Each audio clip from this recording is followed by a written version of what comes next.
ओम नमो भगवते वासुदेवाय। ओम अज्ञानतिमिरन्धस्य ज्ञानञ्जनशलाकय चक्षुरुन्मिलितं येन तस्मै श्रीगुरुवे नमः। वाञ्छाकल्पतरुभ्यश्च कृपासिन्धुभ्येव च पतितानां पावनेभ्यो वैष्णवेभ्यो नमो नमः। हरे कृष्णा। तो बहुत बहुत स्वागत सभी भक्तों का। आज सठतला एकादशी है और सठतला एकादशी का बहुत विशेष महत्व है। तो आज हम सठतला एकादशी कथा और उसके महात्म्य के विषय में चर्चा करेंगे। युधिष्ठिर स्वयं भगवान कृष्ण से पूछते हैं कि हे जगतपते, हे आदिदेव, माघ मास के कृष्ण पक्ष की कौन सी एकादशी है और उसके पालन की विधि क्या है और उसका महात्म्य क्या है। तो भगवान श्री कृष्ण युधिष्ठिर महाराज से कहते हैं कि राजन सुनो, माघ मास के कृष्ण पक्ष की एकादशी को सठतला एकादशी के नाम से जानते हैं, जो समस्त पापों का नाश करने वाली है। कहने लगे अब तुम सठतला की पाप हारिणी कथा का श्रवण करो। सठतला एकादशी की कथा के श्रवण करने मात्र से व्यक्ति के पापों का नाश हो जाता है। तो इस कथा को बताते हुए भगवान श्री कृष्ण युधिष्ठिर से कहते हैं कि इसी कथा के लिए दालभ्य ने मुनि श्रेष्ठ पुलस्त्य से पूछा था कि इस एकादशी की महिमा का वर्णन कीजिए। तो दालभ्य ने पुलिस से पूछा, हे ब्राह्मण, मृत्युलोक में आए हुए प्राणी प्राय पाप कार्य करते हैं और जिसकी वजह से नरक को जाते हैं। इसके लिए ऐसा कौन सा उपाय है वो बताने की कृपा करें कि व्यक्ति नरक में जाने से बच जाए। ऐसा दालभ्य ने पुलस्त्य मुनि से पूछा। तब पुलस्त्य मुनि ने यह कथा बताई।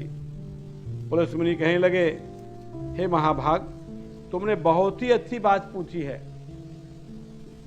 जिस प्रकार से परीक्षित महाराज जब सुखदेव गोस्वामी से प्रश्न करते हैं, इसी प्रकार जब नैमिषारण्य में ऋषिगण सूत गोस्वामी से प्रश्न करते हैं तो सूत गोस्वामी भी उन ऋषियों की सराहना करते हैं और सुखदेव गोस्वामी परीक्षित महाराज की सराहना करते हैं कि आपका प्रश्न बहुत उचित है।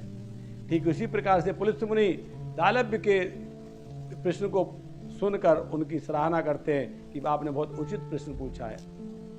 कहने लगे कि माघ मास आने पर मनुष्य को चाहिए कि वह नहा धोकर पवित्र हो और इंद्रियों को संयम रखते हुए। तो एकादशी के व्रत के साथ साथ हमें दो वस्तुओं का ध्यान रखना चाहिए, दो चीजों का, पवित्रता और इंद्रिय निग्रह, इंद्रियों का संयम। इसमें कहा गया है कि काम, क्रोध, अहंकार, लोभ और चुगली, निंदा आदि बुराइयों से दूर रहकर देव आदिदेव भगवान का स्मरण करके जल से पैर धोकर भूमि पर पड़े हुए गोबर को एकत्र करके और उसमें तिल और कपास छोड़कर 108 पिंडलियां बनानी चाहिए।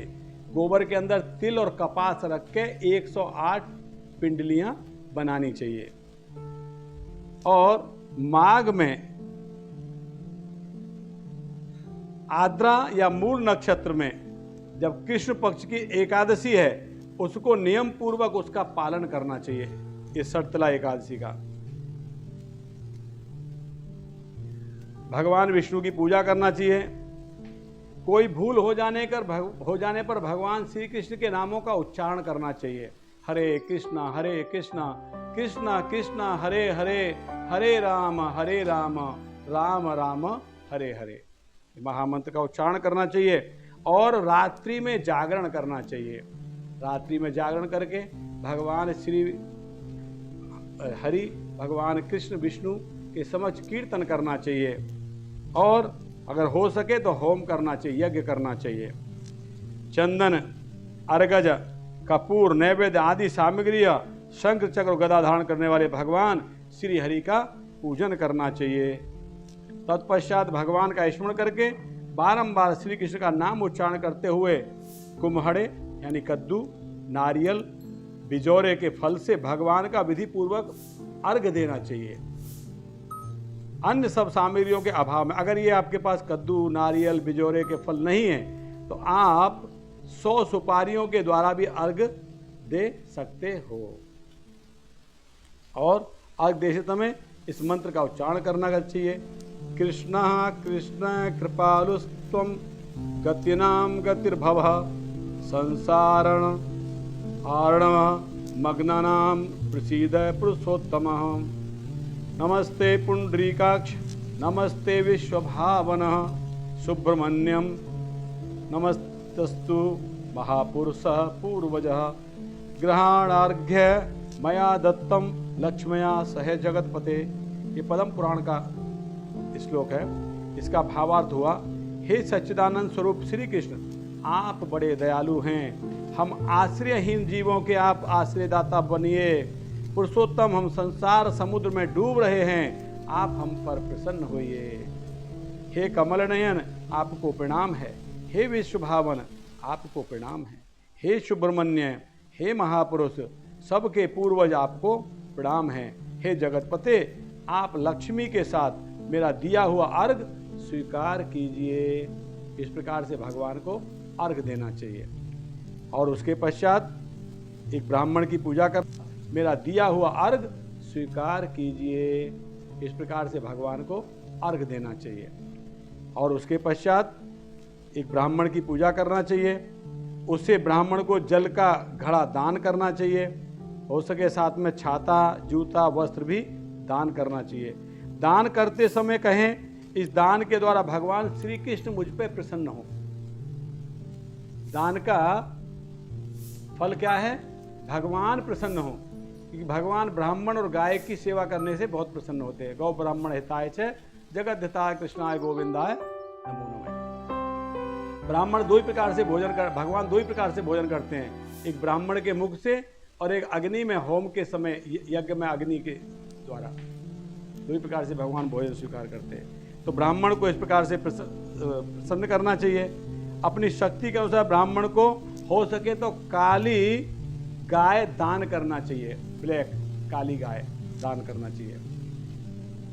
हे द्विश्रेष्ठ विद्वान पुरुष को चाहिए कि वह तिल से भरा हुआ पात्र भी दान करे और एक बर्तन में, एक कलश में तिल भर के वो भी दान करना। शर्तला एकादशी के दिन तिल दान करने का बहुत विशेष महत्व होता है। दान करें उन तिलों के। और क्या करें? उन तिलों के बोने पर उनसे जितनी शाखाएं पैदा होती हैं, आपने जो तिल बो दिए हैं और उनमें से पेड़ उगे, पेड़ों में जितनी ब्रांच बनी, उतने दिनों तक, उतने 1000 वर्षों तक आप स्वर्ग में प्रतिष्ठित हो सकते हैं। स्वर्ग में इतने 1000 वर्षों तक आप रह सकते हैं जितने आपने तिल बोए, जो तिल आपने दान किए वो तिल बोए जाएं, उनमें से जितनी शाखाएं निकलें, उतने दिन तक आप स्वर्ग में निवास कर सकते हैं। इस प्रकार से। और शर्तला एकादशी से क्यों कहते हैं कि तिल का 6 प्रकार से उपयोग इसमें करना चाहिए। पहला क्या है? तिल से स्नान करना चाहिए। जल में तिल डाल के उससे स्नान करना चाहिए, नंबर 1। नंबर 2, तिल का उबटन अपने शरीर पर लगाना चाहिए। नंबर 3, तिल से होम करना चाहिए, यज्ञ करना चाहिए। सामग्री में के साथ तिल मिला के उसको भगवान को अर्पित करना चाहिए, होम यज्ञ करना चाहिए। 3 हो गया। चौथा है तिल मिलाया हुआ जल पीना, जल में तिल डाल के वो जल को पीना चाहिए। और 5वां है तिल का दान करना चाहिए। और 6ठा है भोजन में तिल का उपयोग करना चाहिए। इस प्रकार से 6 प्रकार से तिलों का उपयोग करना चाहिए। इसको षटतिला एकादशी के नाम से इस प्रकार से जाना जाता है। इस प्रकार से तिलों को 6 प्रकार से कार्य में लेना चाहिए। ये षटतिला एकादशी कहलाती है, जो सभी प्रकार के पापों को नष्ट करने वाली है। तो ये एकादशी षटतिला एकादशी कथा है। इसमें विशेष रूप से क्या बताया गया? इंद्रिय निग्रह और दान करना और भगवान का स्मरण करना, उपवास का मतलब ये उप मतलब नज़दीक, वास मतलब जाना, भगवान के और नज़दीक जाना, यानी भगवान का स्मरण करना। उपवास का मतलब ये नहीं है खा के सो जाना ना, उपवास का मतलब है भगवान का कीर्तन करना, भगवान का विस्मरण न होना पूरे दिन, ये उपवास का मतलब है। तो ये शर्तला एकादशी कथा है। ऐसा कहा गया कि ये एकादशी कथा सुनने मात्र से और अगर इसके पालन कर लिया तो फिर कोई बात ही नहीं है, व्यक्ति के समस्त प्रकार के पापों का नाश हो जाता है। हरे कृष्णा कृष्णा कृष्णा हरे हरे, हरे राम राम राम हरे हरे। बहुत बहुत धन्यवाद। हरे कृष्णा।